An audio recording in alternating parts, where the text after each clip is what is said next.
So why is a social media strategy so important? I think the social media strategy is the single most important document that you need to create and think about if you want to have a proper social media presence out there. And I think this is true for wine companies and also for any company out there.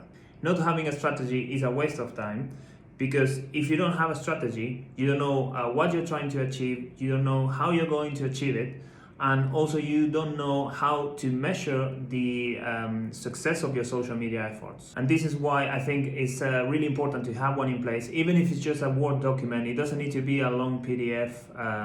Just a Word document will do to start with. The first step is to identify up to 3 goals and also establish how you're going to achieve them.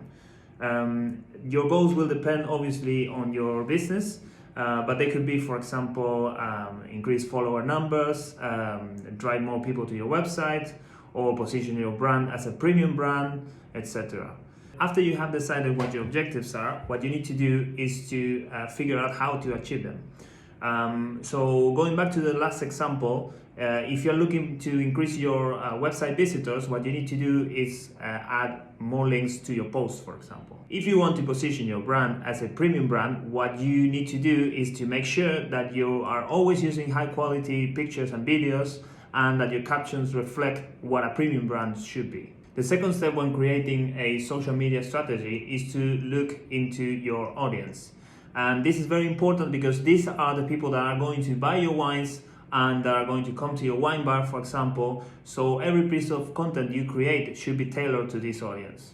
In order to identify your audience, what you can do is to create some buying personas and outline things like, for example, their income, their age, their interests, etc. This will give you a clearer idea of who they are and what type of content you should be creating for them. The third step is to outline your brand personality, which is very important because it will give you and your team a clear idea of how your brand should be showcased online.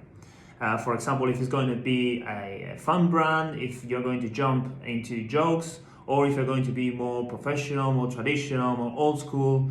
This will ensure that your tone of voice is always connected to your brand personality. Step number 4 is to create a content strategy within your social media strategy. This will help you ensure that the content you're creating is aligned to your audience and to the brand personality we just outlined before. We usually split the content strategy in 2 parts. One is the visual part and the other one is the written content. Written content is, for example, the blogs you're going to write and the captions, and then you have visual content, which is the pictures and the imagery you're going to use. And the last step is to set some KPIs, which will be necessary for you to know if your social media efforts are working or not. If you're just starting, I wouldn't use specific numbers for these KPIs because you don't have data to back it up. Once you have data to back this up, for example, if for the first 6 months of your social media strategy you had 100 visitors per month, every month, what you can say is, okay, now we want 150 for the next 6 months. And that's a way you can track your success. This is a very simple guide you can use to create your first social media strategy. And there are a few things I didn't include because they are not very relevant to your first social media strategy, but this is a great starting point. If you have any questions or comments, please let me know below.